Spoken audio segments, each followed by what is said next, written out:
I am Vinnie Tortorich, folks. Your good intentions have been stolen, but don't worry. I'm here to help you get them back. You may be soft and succulent at the beginning of this process, but hang in there. Before long, you will be lean and mean, guaranteed. It's the Friday show. You know what that means? That's when we get together with someone who has way more knowledge than me. And as it turns out, it's not that hard to find people with way more knowledge than me because I'm an idiot. But just like you, I learned from this podcast. I've been wanting this woman on the show for quite some time. Her people started writing to me and we tried to get her on, and this happened, that happened. But I'm glad to tell you guys that she's finally on. She started off as an EENT, and now she's talking about metabolic health. So we're going to learn a little something about metabolic health today. I'm talking about none other than Dr. Casey Means. Yeah.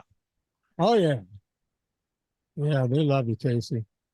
So good to see you, Vinny. Thank you so much. Oh, look, the pleasure is all mine.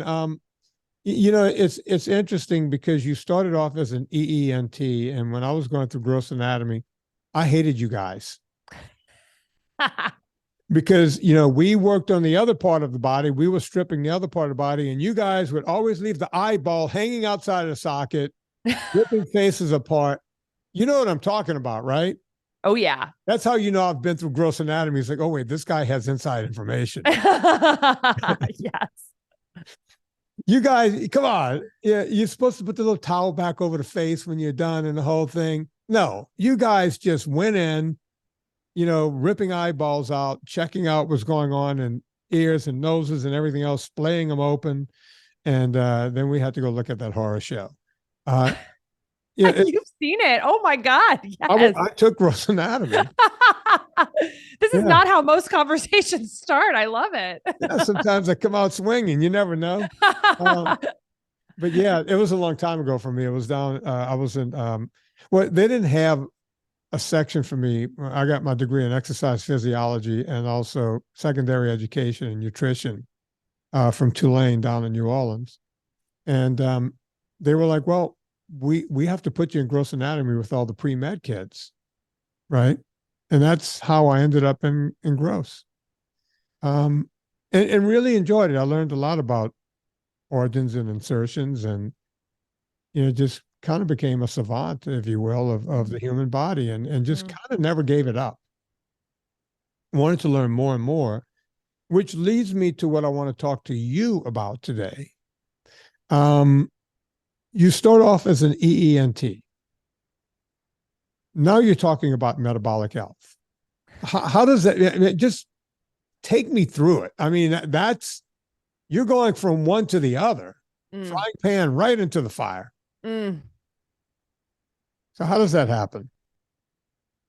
Yeah. So it feels like such a gulf, right? It's like super specialized head and neck surgery. As you said, cutting open the face. Now I've really moved to like the very center of the cell, from like gross anatomy, like you said, to like what is going on with the mitochondria, what we were talking about, blood sugar, things that I never, ever learned about in that part of medicine.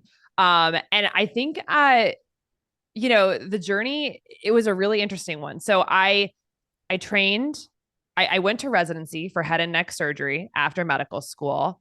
And I was in my 5th year of surgical residency. So just about to sort of launch into like my full-time career. And I was going to be taking a job at Kaiser, which is, quite a system, quite a machine, surgery day in and day out.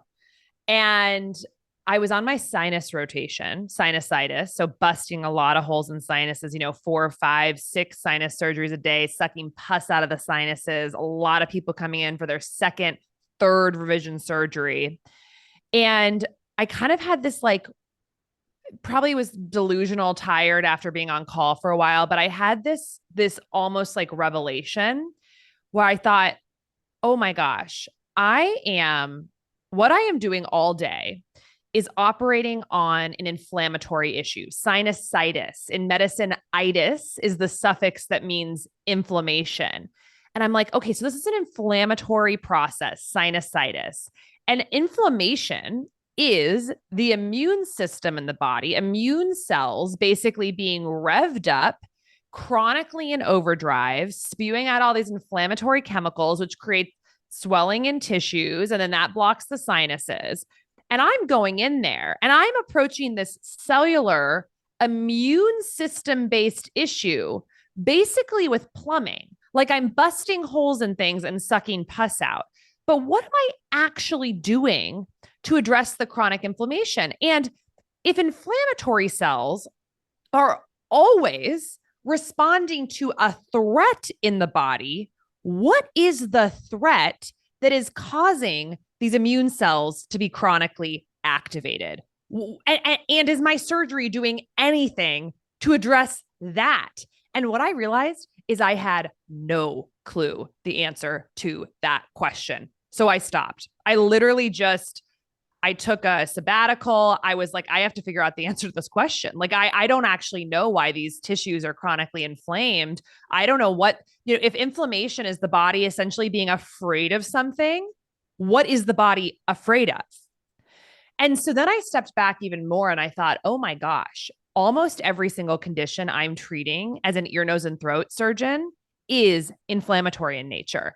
Again, back to itis being the suffix that means inflammation. This is what an ENT treats: mastoiditis, cellulitis, parotitis, thyroiditis, laryngitis, otitis, uveitis. Like I was. Wait, there's an itis of the uvula? Oh, uvea. Well, there is both the uvula.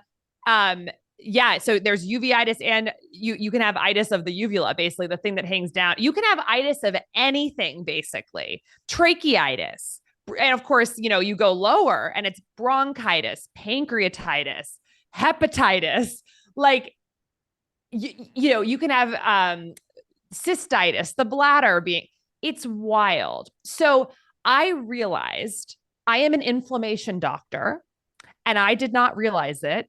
And I do not know where inflammation is coming from. That's a problem. And I was prescribing endless steroids, right? Like prescription after prescription of steroids, and steroids turn down the immune system. So you've got inhaled steroids, IV steroids, topical cream steroids, pill steroids like prednisone, every possible eye drop steroids, every possible vector to turn down the immune system. Never once, ever talked about what is causing it. And I was like, this is a problem. So I take a step back and what I ended up doing was getting training in functional medicine. I went into the Institute for Functional Medicine. I sort of was like, I want to explore a little bit more of like what's underneath the hood. And that was a profound experience, really helped me understand a little bit more about that. So much of the way we're living in our advanced, modern, industrial world, like these are the things that are putting our bodies in a sense of threat all the time.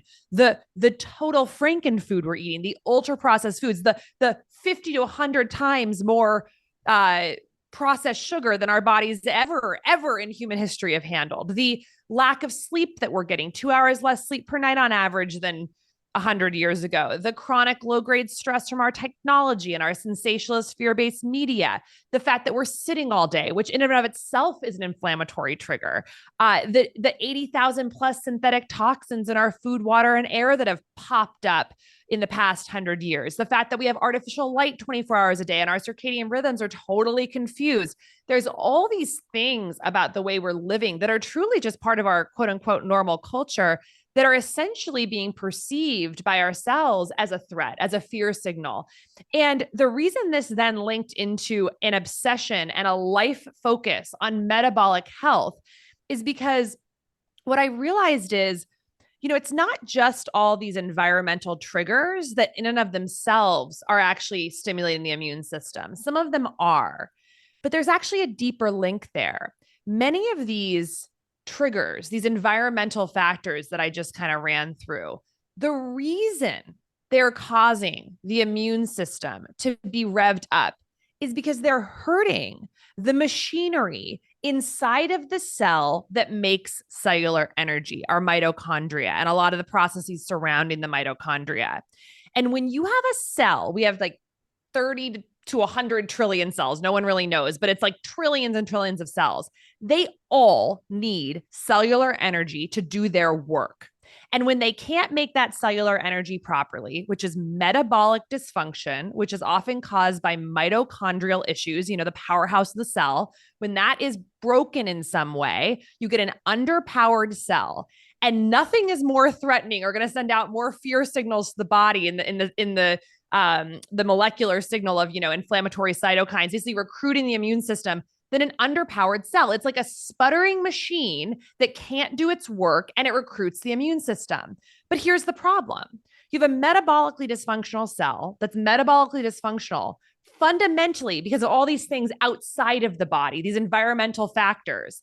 It revs up the immune system. The immune system comes, and the immune system can't do shit. You know, it can't go out and take the donut out of your hand. It can't go out and remove the artificial colorings and crap from your processed food. It can't tell you to not buy the ultra processed bread. It can't tell you to get more sleep. So the immune system is essentially impotent in the face of these things outside of it that are causing the problem. So what do? You get underpowered metabolically dysfunctional cells sending out fear signals. You recruit the immune system, which is then creating all this collateral damage by trying to basically protect the body, protect the cells, but it can't fix the problem, which is outside of ourselves. And now you've got essentially the cluster of issues that are plaguing the modern American body, which is chronic metabolic inflammatory issues that are driving 9 of the 10 leading causes of death in the United States now.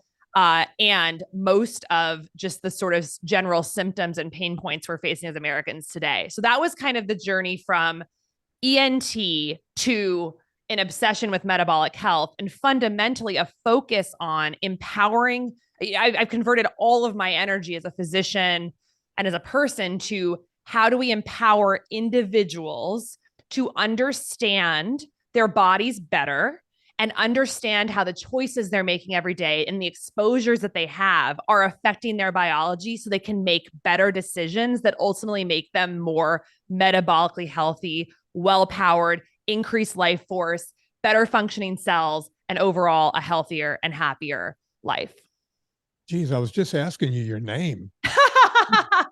So basically what I'm hearing here is we should all become Amish. Is that right? Because when you think about it, you know, it's funny. I was just on the phone, 2 hours ago with the guy who creates grandma's lye soap. Because I was talking to a guy because I use grandma's lye soap. Excuse me. I use grandma's lye soap. I used to use a product literally called Grandpa's Pine Tar soap, but they changed the formula and they started put, I don't want detergents on my body. Yeah. Right. Casey, you don't know anything about me. The audience knows this. I was an ultra athlete. I've been fit my entire life. Not a drink. Well, the occasional scotch, no wine, no beer, not a smoker, that kind of thing. And I almost died of leukemia. And, I looked around and it's like, wait a minute. I spent my life doing everything right. I never took any time off from the gym. I'm an ultra cyclist. I can ride 500 miles on a bike easier than most people do it in a car. How is it that cancer snuck in on me? So I started looking at everything. And I do mean everything, including all the cycling I was doing, because it's not normal to do 17,000 miles a year on a bicycle. So I even looked at that, right? I looked at everything. I wasn't getting the proper amount of sleep because I was in LA and I was the top fitness trainer in town. I was Hollywood's guy, right? I was that guy.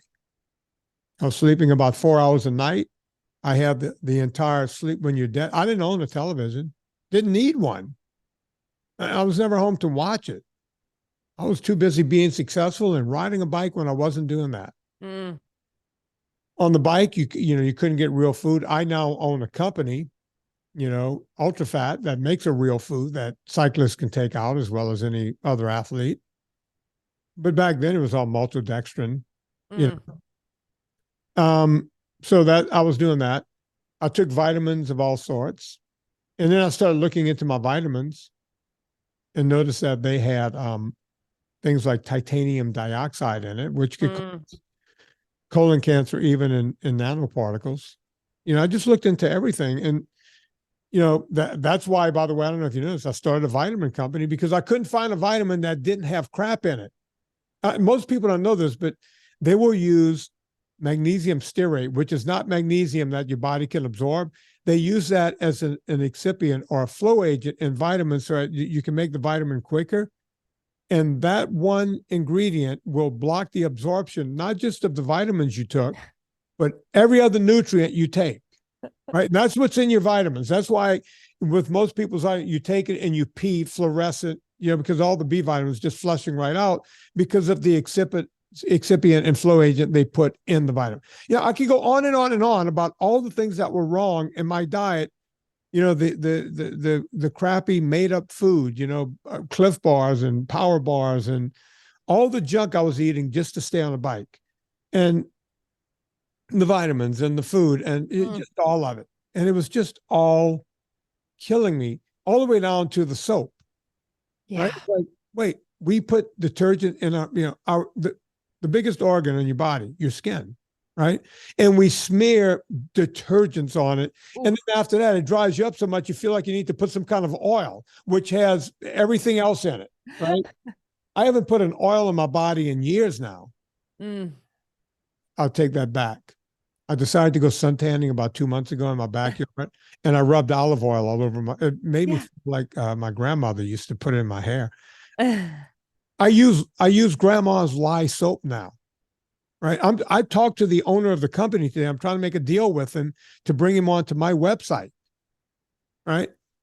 It's amazing what's out there that we don't know, that we can't understand. When you say people don't get enough sleep, I work on this device. I work on my phone, right? I do all my tweeting or Xing on it. I guess I'm calling it X now. I do all my Xing and my Instagram on this. And I'm still under 2 hours FaceTime per day. And I use this for work.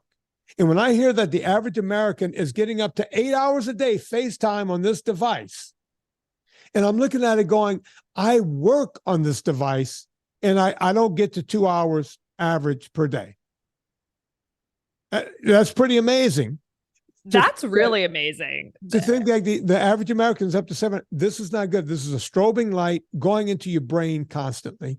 The television, you got the computer, you got all of it, right? And people don't realize what it's doing to the mitochondria. And you correct me if I'm wrong because you're the doctor here. But when we damage mitochondria, that damaged cell is what can allow cancer to seep in. Yes, no, educate me here. Yeah, absolutely. I mean, I think that we're learning.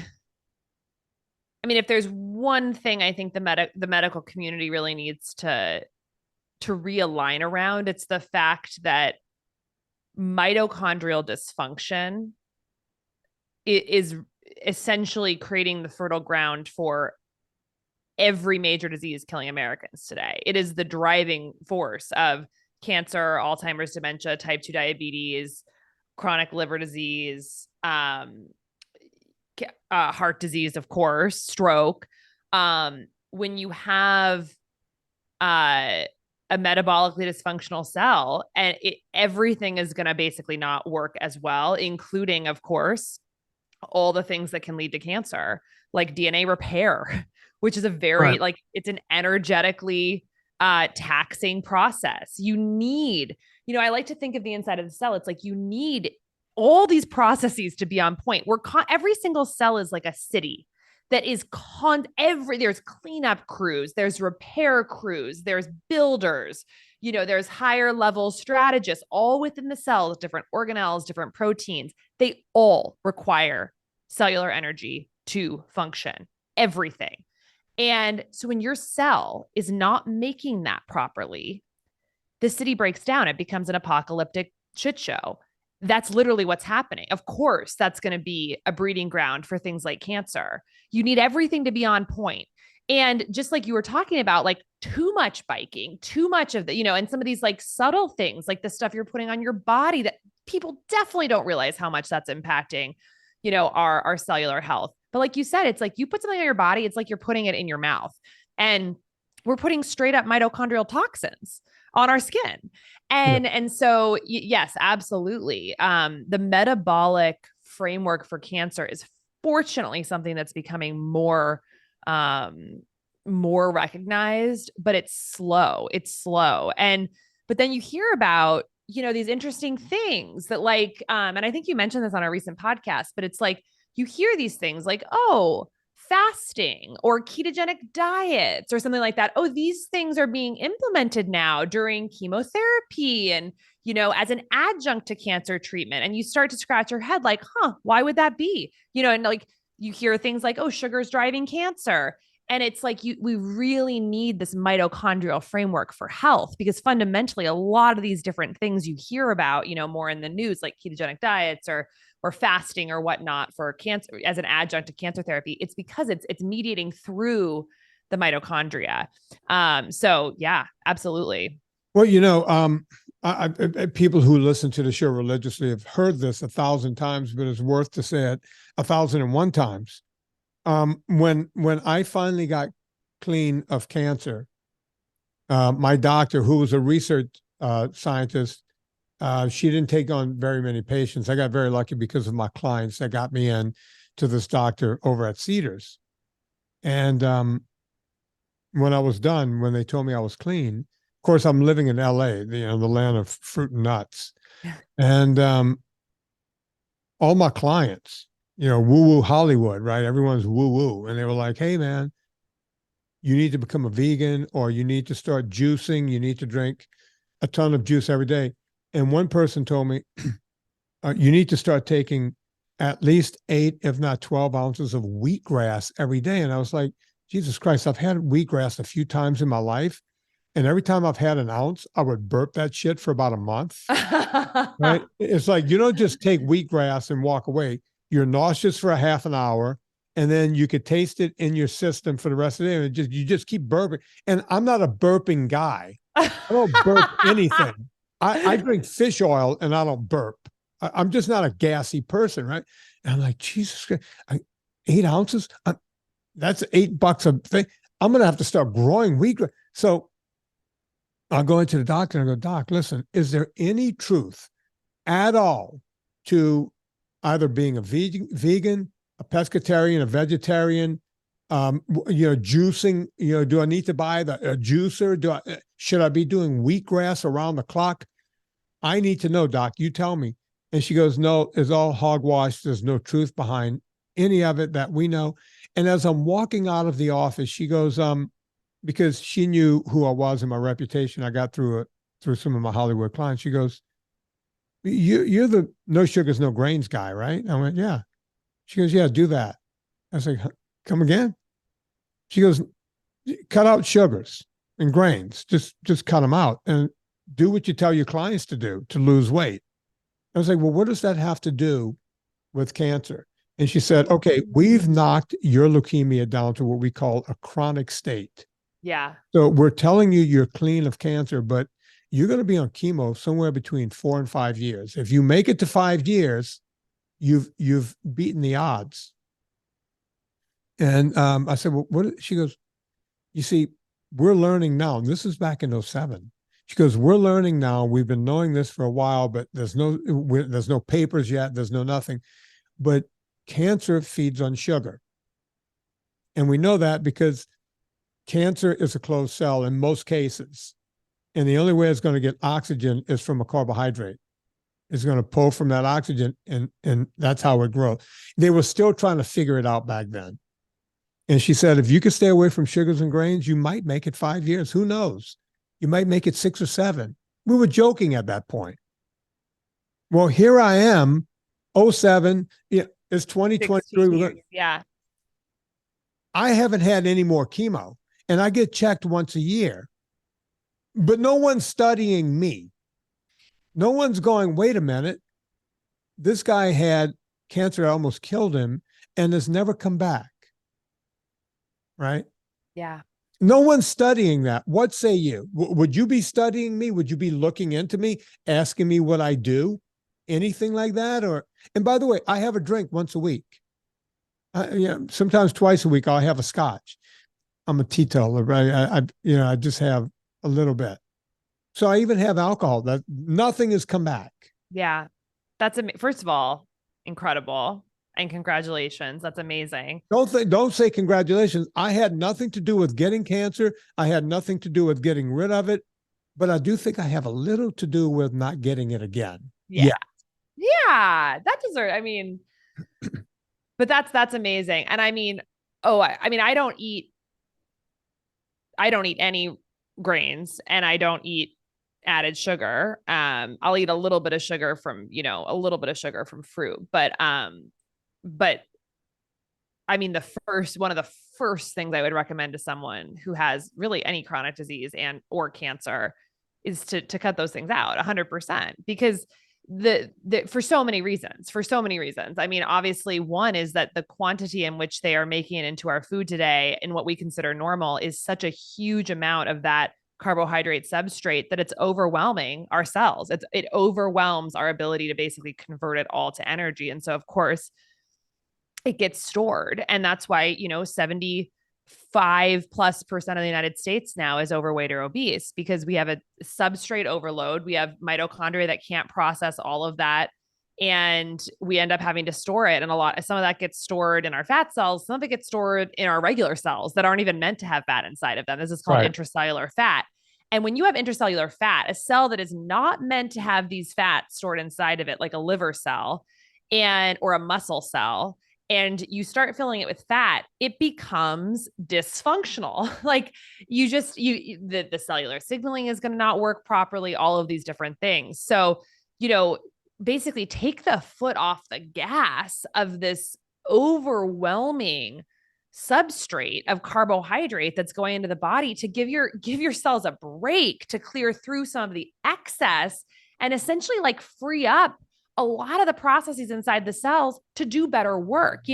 I've had this question asked to me before of like, well, if you're giving the body more raw material that could be made into energy, like more carbohydrate that could be made into ATP, which is the end product of cellular energy production, wouldn't you expect to have more energy? But that's not the way it works. If you think about it, it's like if you had a factory, like let's say you owned a cheese factory and it's doing great and it's making great amount of cheese and everyone's happy. And then all of a sudden you sent that factory 50 times more milk one day to make, and they're like, oh, just make 50 times more cheese. That's not what happened. There would be nowhere to put it, no refrigerators. The machines would get overwhelmed. The workers would be like, what do we do with 50 times more milk? What would happen? You'd end up making less cheese because it's just a mess, And so it's this gumming up of the system from this overburdening, chronic overnutrition that then just, ultimately you get a beleaguered, sputtering cell that is not going to be able to basically focus on homeostasis, thriving, the good stuff. And so that's how I kind of think about it a little bit. But to answer your question about like, wouldn't you study me?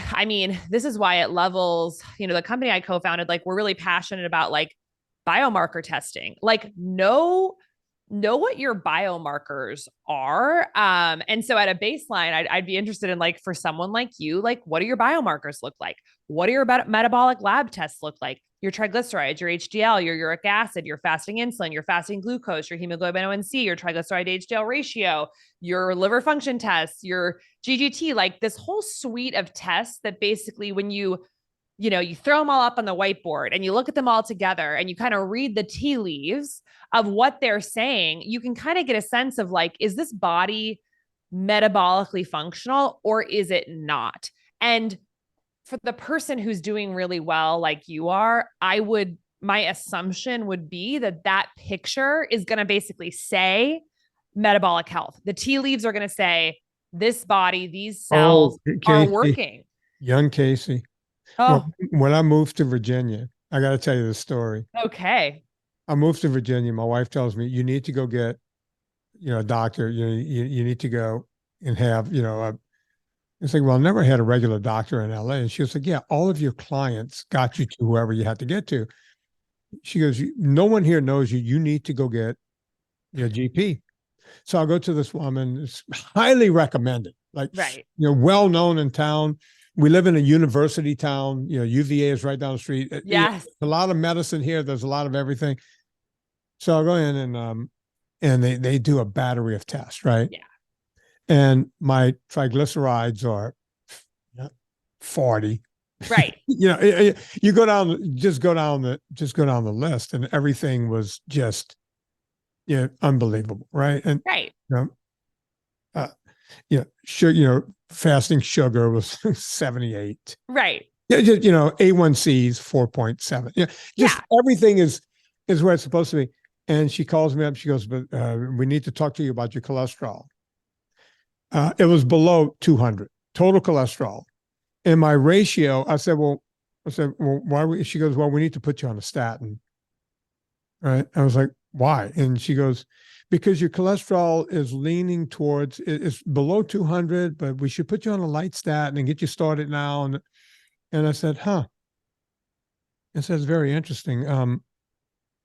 You checked me for cholesterol? She goes, yeah. I said, no one told me to fast. So you have a cholesterol test and I wasn't fasted? She goes, oh, you didn't fast? I went, no, you didn't ask me. You went right to putting me on a drug and you didn't ask me if I'd fasted before the test. I said, but anyway, what else you got there? And she goes, well, we checked your HDL and your HDL to LDLs. The ratio is great. It's just a great ratio, but it's a little high overall. And I said, okay, did you compare my ApoA and my ApoB? Did you do a small dense particle test? And she goes, well, wait, what do you know of this? And I said, I know enough to get me in trouble. I said, did you compare the ratio between my total HDL and LDL to my triglycerides? Did you do any of that? And she goes, well, no, we don't do any of that. I said, do you even know how to read that test? And she goes, no, we don't do that. And I said, so you want to put me on an illicit drug? You want to put me on something and you don't really know what the picture is. And she said to me, she goes, I think you need to find another doctor. I said, oh, I'm way ahead of you. Oh, don't worry. We're way past that. Yeah. I decided that when you said the word statin, we're just having fun here. Yeah. The end of the word statin wasn't out of your mouth and you were done. I'm just letting you know that you didn't diagnose me correctly and you were going to put me on a drug. Right. Yeah. So that's where we are. When you told me, I don't know if it was on the air or off the air, you were going to go with Kaiser or one of those. Was it Kaiser Permanente or? Was thinking about taking that job. Yeah. They want you to turn and burn every 10 minutes, throw them on a drug. If you can't figure out what's wrong with them, punt them to the next guy. That's not medicine. That's not, the standard of care. All they talk about is the fucking standard of care. And it drives me nuts. Standard of care. What's the standard of care? To not care for someone? You take an oath. You take an oath not to kill someone. That's what doctors do. And the first thing they want to do is either put you on a drug or punt you to the next specialist. That's what we end up with. And that's what ticks me off about this whole thing. That's why, years ago, early on when I used to get Trochalazian on the show, he was like, hey, I was tired of being a 350-pound man telling people they needed to lose weight. Yes. He had to go learn how to fix himself. Brian Linsky's the same way. My friend Brett Shear, the same way. Yes. Eric Westman, who still works for an organization, he's connected to Duke. He has trouble saying what he has to say. Yes. Half these doctors, Mark Cucuzella, who I love dearly, is kicked out of his own practice. I could go on and on and on. These people are trying to help people and they're not allowed to. You remind me of Gary Fettke, right? You're looking at, you're plumbing out people's noses every day going, wait, there's got to be another way. Gary Fettke was cutting off limbs. Yeah. Limb after limb after limb. I had him in my first movie, the Fatter documentary, the poster that's behind me. That guy, they said, hey, stop helping people, start cutting limbs off again. Yeah. I don't know if did you ever see Fatter documentary? I haven't seen it yet. I actually watch it. I actually show someone having their foot chopped off in the movie. Yeah. It was that important. People go, you should have left that out. I was like, no, people need to see what the truth is. See what the truth is. They were telling this man to go and just, hey, listen, don't try to make him better. You chop off a limb and teach him how to get a prosthetic so that the prosthetic guy can make a few bucks and we can all just keep we can keep feeding each other. That's bullshit. That's absolute bullshit. Right. And I get sick and tired of it. People, oh, why are you so passionate about this? Because I see what can be done if you want to live. This, first of all, I commend you for putting that in the movie. As a general surgery intern back in 2014. So I'm like just fresh doctor out of medical school. You do a general surgery intern year where you do all before you specialize into ENT. And one of the first things that interns do is chop off legs, feet, toes, whatever, because it's not that technically complicated, right? We are doing like 150,000 limb amputations per year in the United States due to peripheral vascular disease, which is essentially metabolic dysfunction showing up in the vessels of the leg or arms and stopping blood flow because insulin resistance screws up the nitric oxide pathway, which dilates blood vessels. It also leads to inflammation, which creates, plaques in the arteries. You get these vessels in the leg that are basically like tight little pipes clogged with calcified plaques. And, these are almost entirely preventable with diet and lifestyle. Think about that. 150,000 just like limbs being just chopped off, which, as you said, feeds into, like just a brilliant surgery for the hospital. Takes like less than an hour. I can't even imagine what they bill for it. You get a hospitalized patient for a while, and then, you get a whole prosthetics thing for life. It's a cash cow. And that's sort of a dark way to look at things, but but it's true. There's not incentive to basically spend the hour with that patient in clinic to talk about diet and lifestyle and get them a coach, you get them a nutritionist and get them a medical dietary plan. That is all very expensive and does not pay well. Surgery pays well. Other devices pay well. And so it's not to say that any individual doctor is doing anything nefarious, but the medical system is a business that is designed to grow. And growth in the American healthcare system means more patients, more volume, more patients in the system for a longer period of time, in and out as quickly as possible.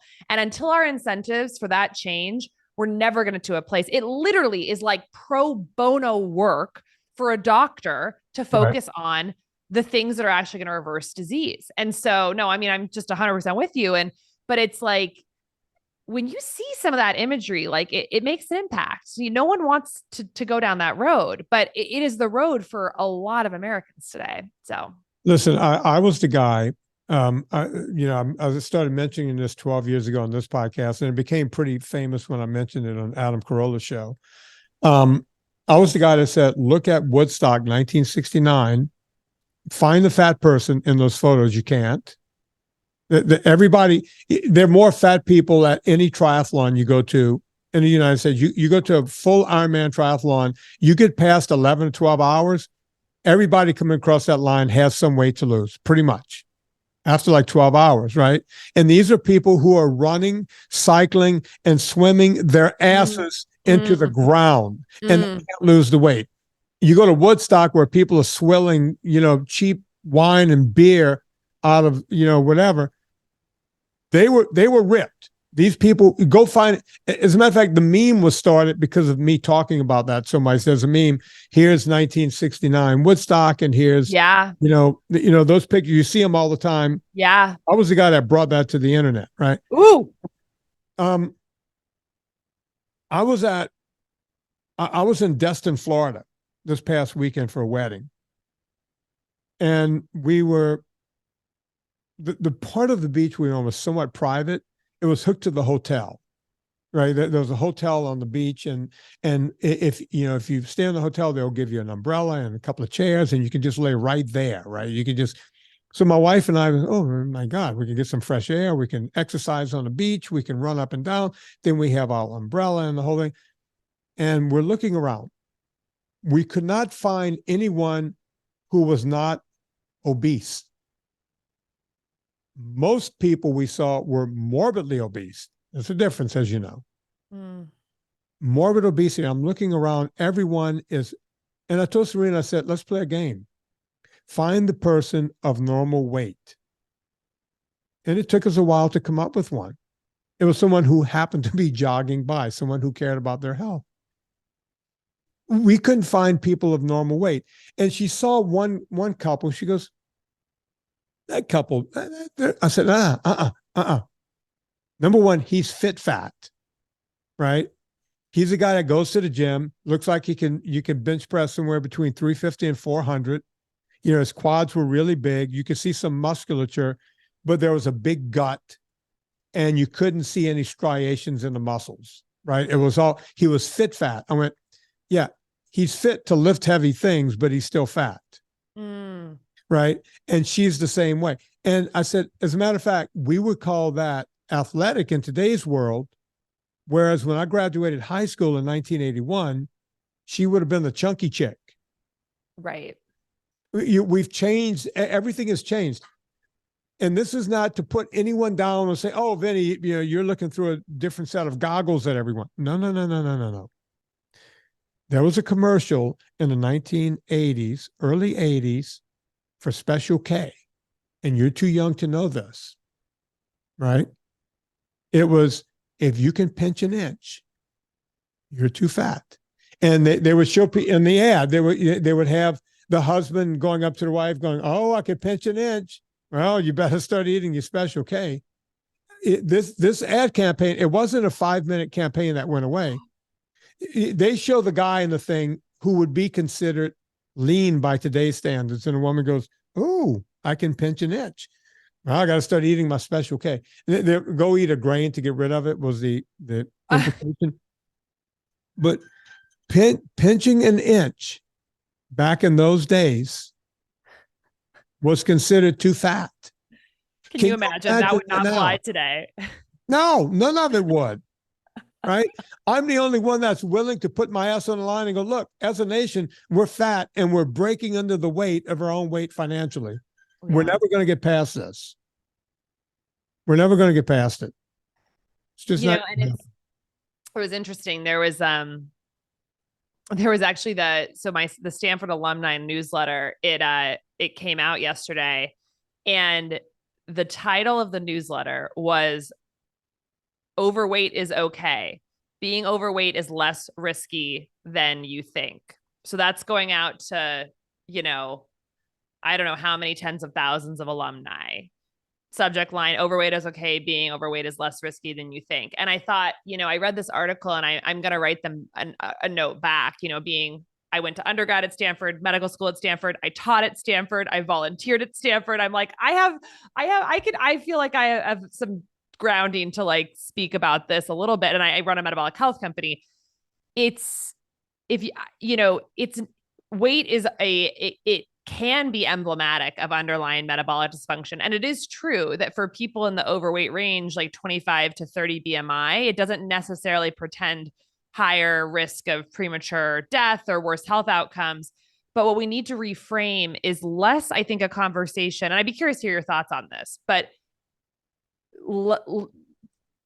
weight has become very politicized. It's become very touchy. And I think if we could reframe to what is the underlying metabolic health, what is actually going on? Well, let me tell you what the problem is. We started doing this a long time ago, right? Dove, the Dove soap bar. All of a sudden they stopped using skinny models and they started saying, hey, this is beautiful. And they weren't wrong. There was a lot of beautiful women in their underwear, most of them morbidly obese, right? But they were beautiful. Oh, wait, hang on for just 1 second. It's right there, honey. Thank you. Okay. All right. So that's number one. Dove starts doing, this is beautiful. And then Sports Illustrated puts a plus size model. I remember the first plus size model they put wasn't plus size at all. It was just a woman with bigger boobs and maybe some hips. So kind of Marilyn Monroe-y. So that person was healthy. They tried that on for size for a year or two back in 2009, maybe 2010. And so that was okay, right? They went, oh, okay, we got away with it. What else can we do? We can make her fatter and fatter and fatter. Now we're, we don't see Christy Brinkley anymore. We don't see, those kind of, we see the cover. They can only put a fat person and tell us that that's beautiful. And yes, the woman they put on the thing is beautiful. As I've always said, Lizzo's another. Lizzo is a major mega star, right? And they want, look at Lizzo. She's beautiful. Okay, she's beautiful on the outside. What's going on the inside? That's what I'm concerned about. The Dove women on the inside, they're not beautiful, right? Mm-hmm. Their liver is not beautiful. They have type 2 diabetes. They have problems. So don't sit here and tell me this is beauty. Or as I like to always say, every woman comes around and goes, oh, Lizzo is beautiful. And I always say, well, oh my God, you're beautiful. You look like Lizzo. No, I don't. Oh, well, I thought she was beautiful just now, right? It's beautiful if she looks like that, but not if you look like that. Because inherently you don't want to look like Lizzo, because Lizzo, if she doesn't change her ways, will be dead before her time. That's a fact. That's a fact. Would you agree? I mean, I don't want to put you on the spot with this kind of talk, because people get upset when you talk about fat. Well, you see, I'm not going to stand by and let it happen. Not on my watch.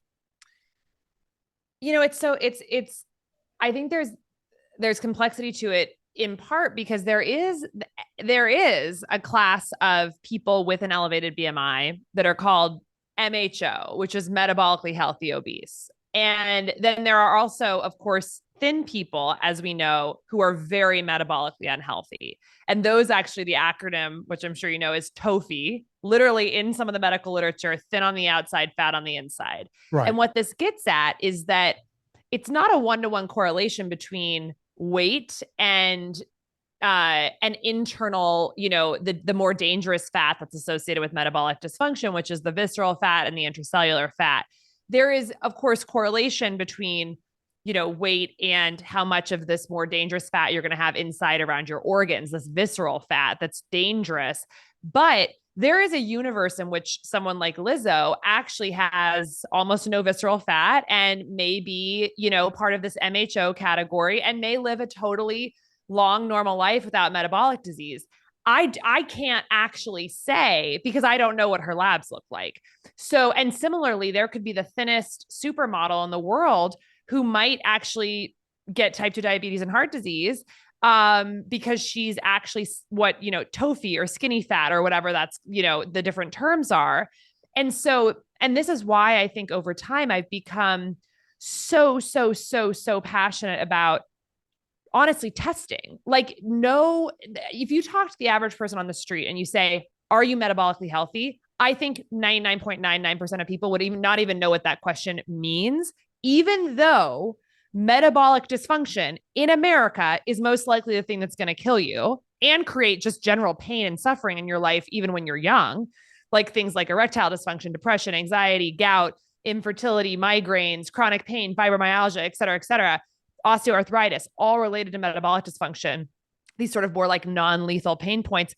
But the average person has no idea. They have no idea. They might have gotten a fasting glucose test from their doctor at some point. They might have a hemoglobin A1C a couple years ago, but they don't really know, are my cells making and using energy properly? So one of my personal missions is to essentially democratize access to basic metabolic lab testing.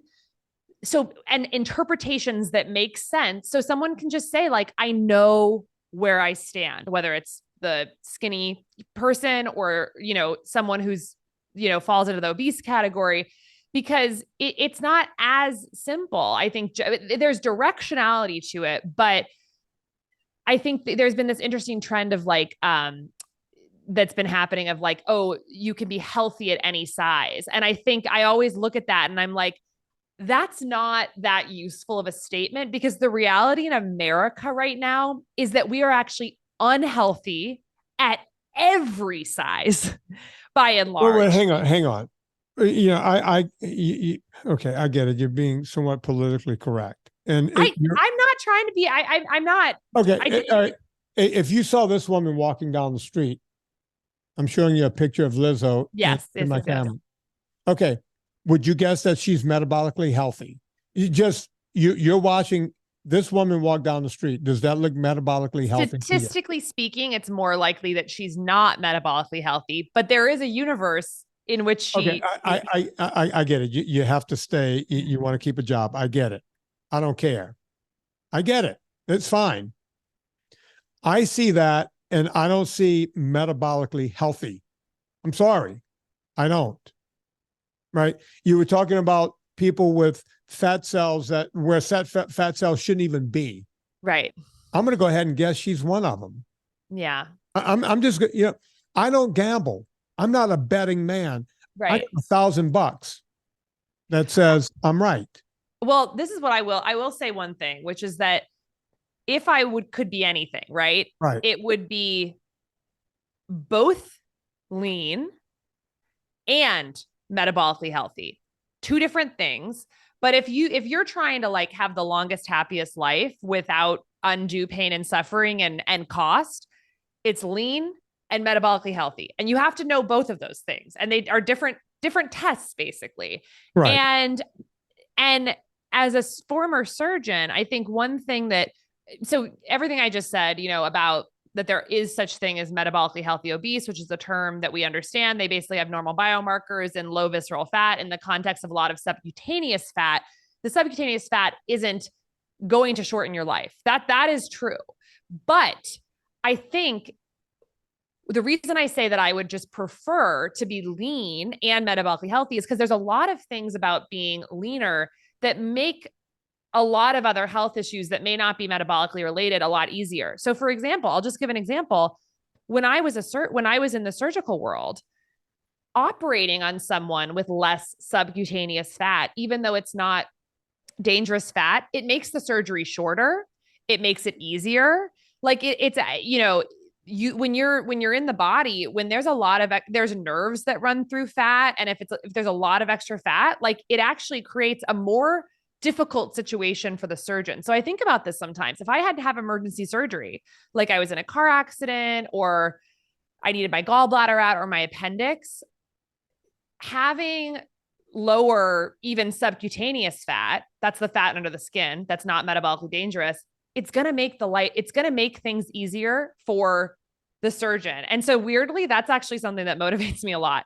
Another thing is obviously our joints. Every pound of, I don't know the exact ratio from like the orthopedics world, but like every extra pound of weight you have on your body puts like a large force on your like knee joints and other joints. Now you're talking my game, because it's pounds. That's my right. thing, physiology. So there's reasons aside from metabolic health. Yeah, people don't realize it. To walk up a riser, an 8-inch riser, which is what a stair is, the shear pressure pound per square inch, because the condyles are very tiny, so pounds per square inch go down.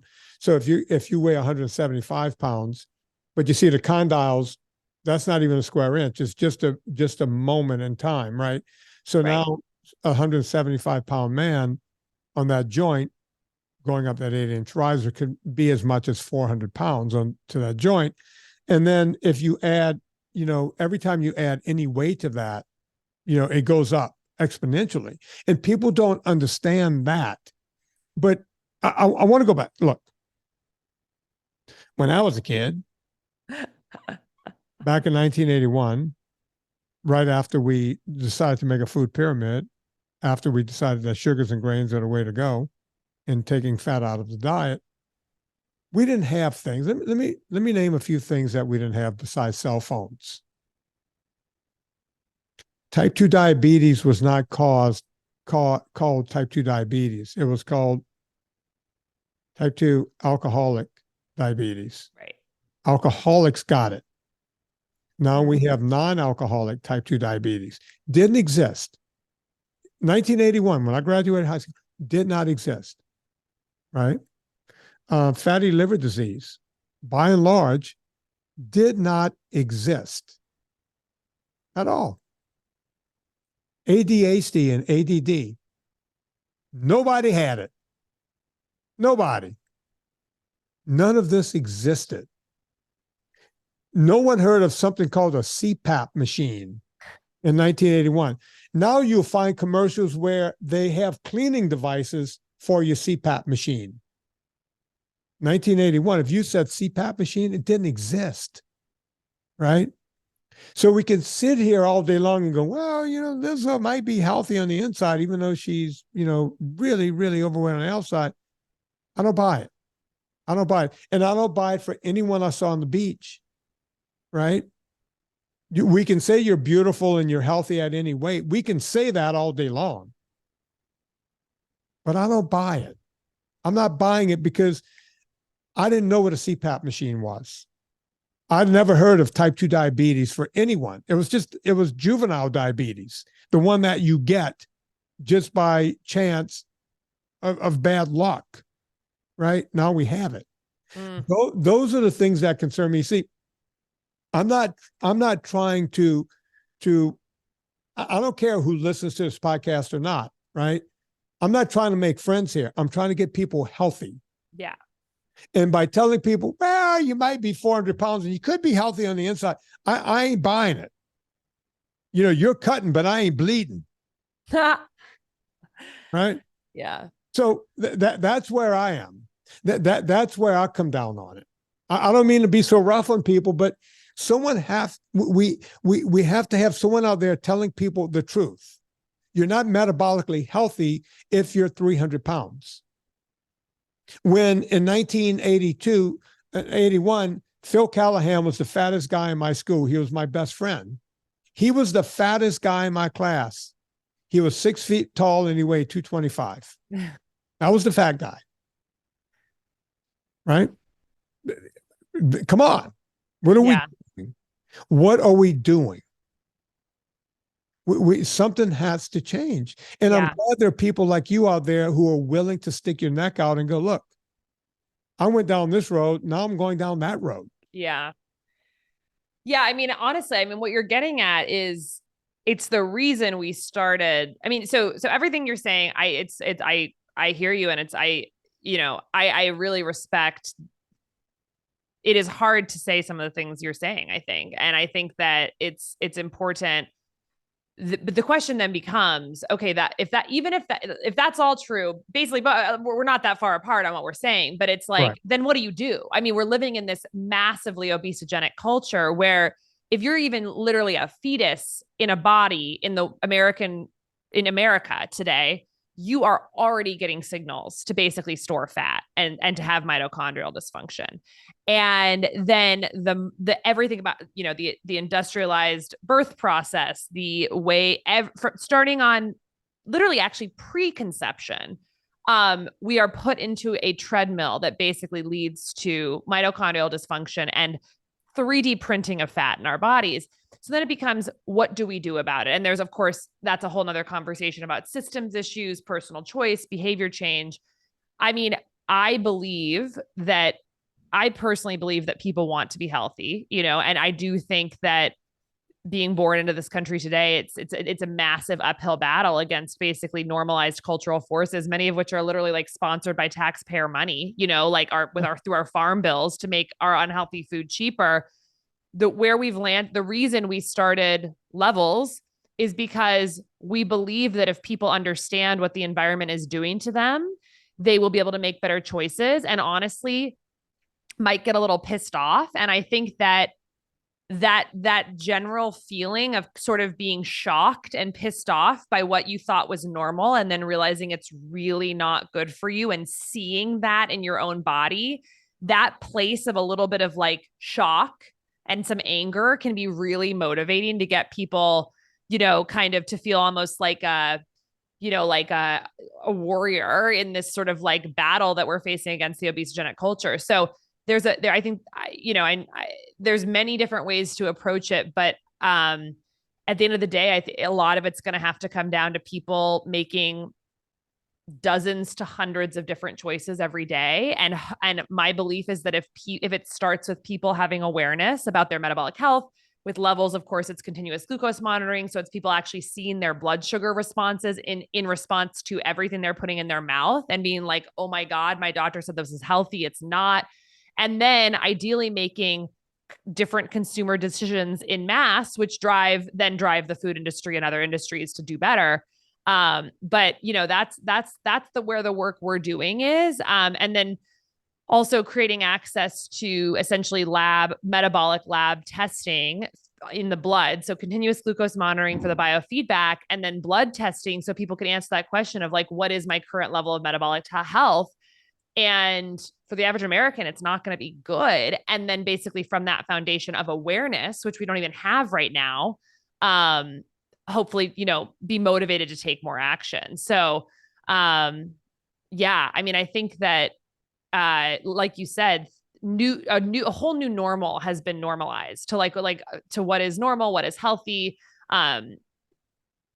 And I think that like waking people up with the tools we have at our disposal, which is wearables, biomarker testing, things like that. I've been yelling about that for a long time. Yeah. As a matter of fact, I'm even putting a little piece of it in my next movie. It's like everyone else can have that RPM gauge right on their phone. They can have the CGM.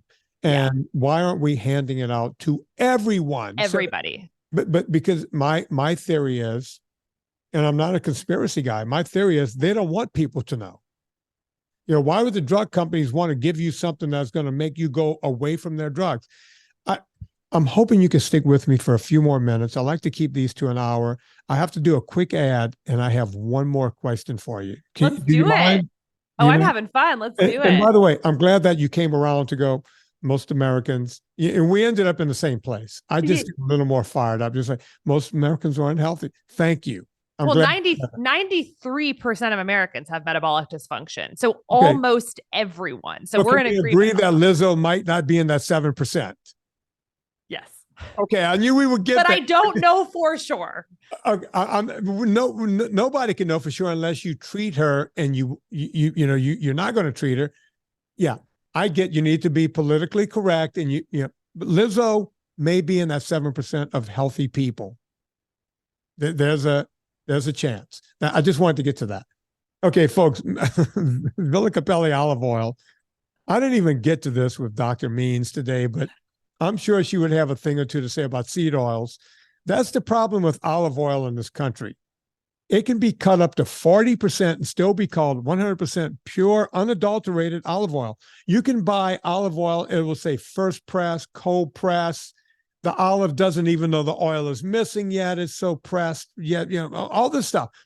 But 40% of that can be seed oils. That is not the case with Villa Capelli olive oil, the longest running sponsor of the show, Villa Capelli. Villa Capelli. I have a vitamin company, purevitaminclub.com. We have to hook our vitamin D3 and metaquinone 7 to an oil. We don't use any seed oils. We use Villa Capelli because I want to make the best vitamins possible. Villa Capelli, you will really enjoy the taste. It's almost like a salad dressing all by itself.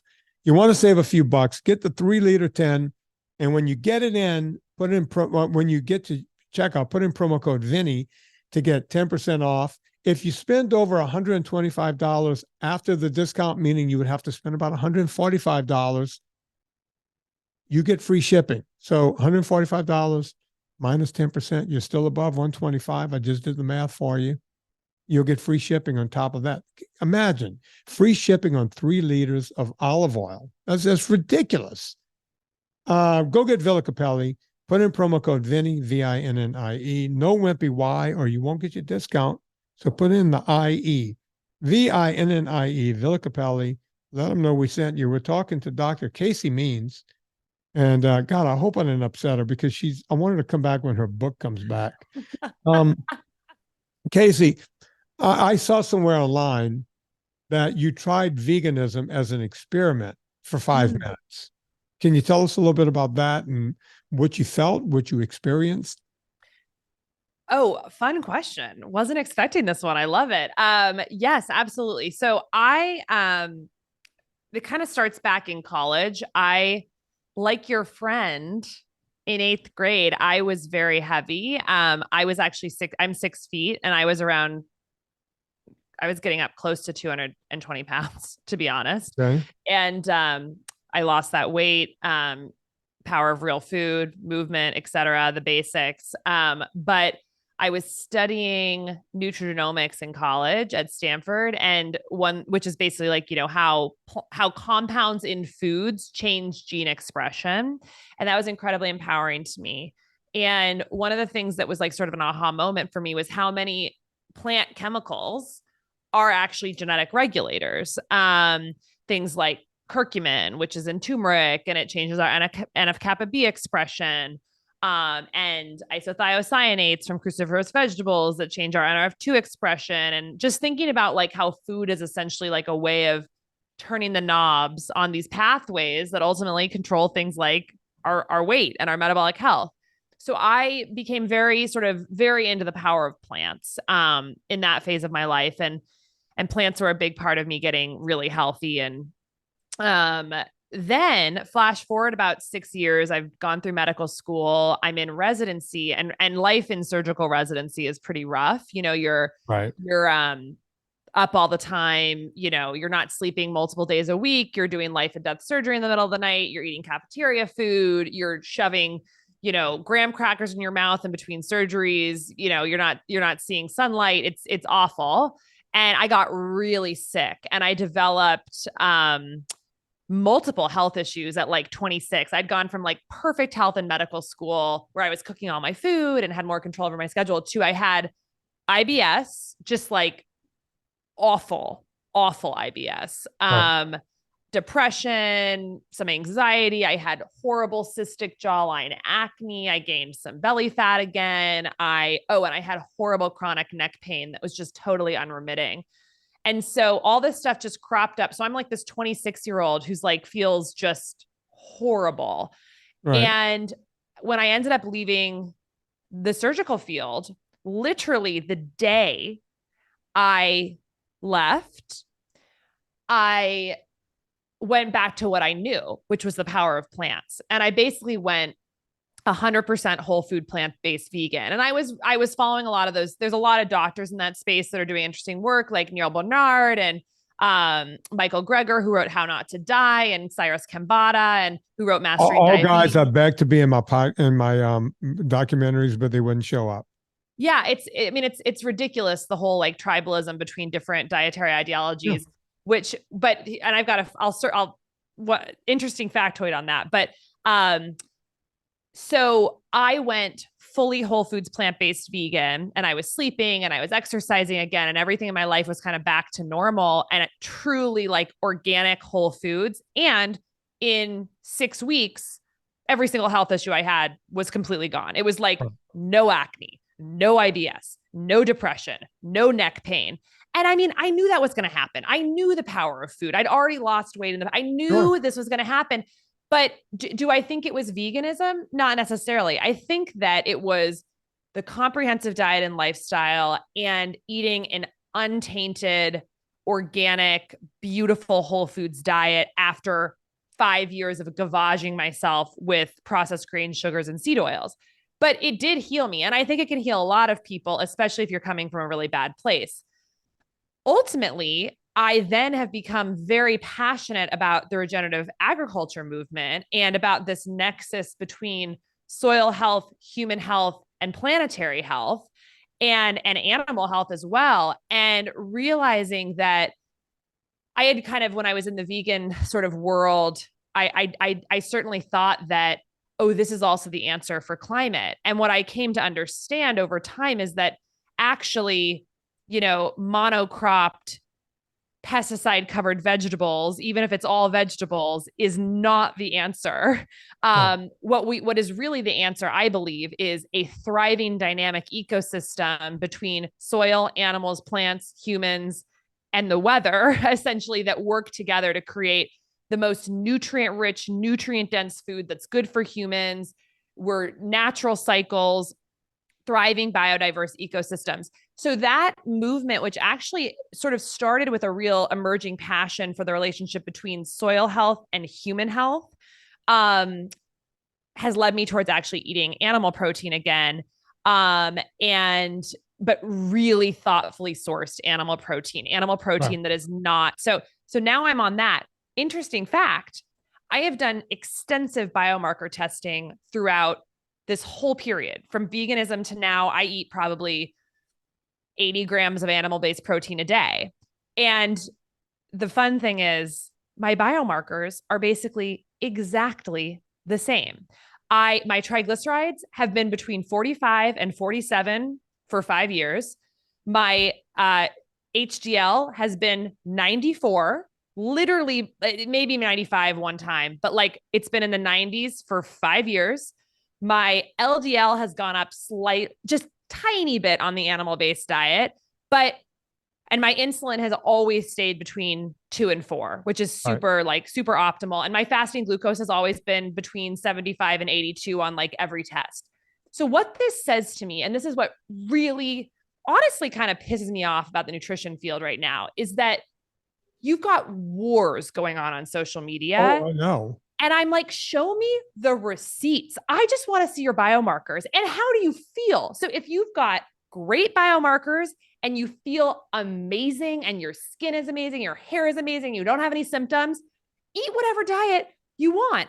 And the reason I believe that my biomarkers have basically been the same on 2 very different diets is because they were very clean and unprocessed.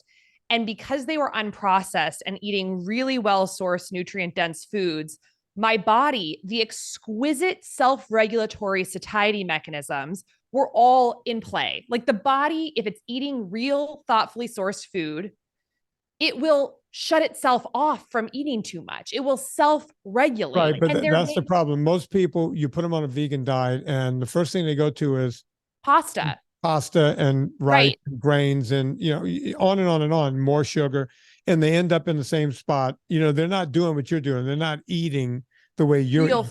It is chronic overnutrition, I believe, of almost any kind that is going to break your cells. The way that you prevent yourself from being chronically overfed is not willpower. It's eating clean, nutrient-dense, real food from good soil, because that's going to signal to your body through your microbiome, through your cells, through your hormones to not eat too much. And then your body can churn through whatever macros, whatever new.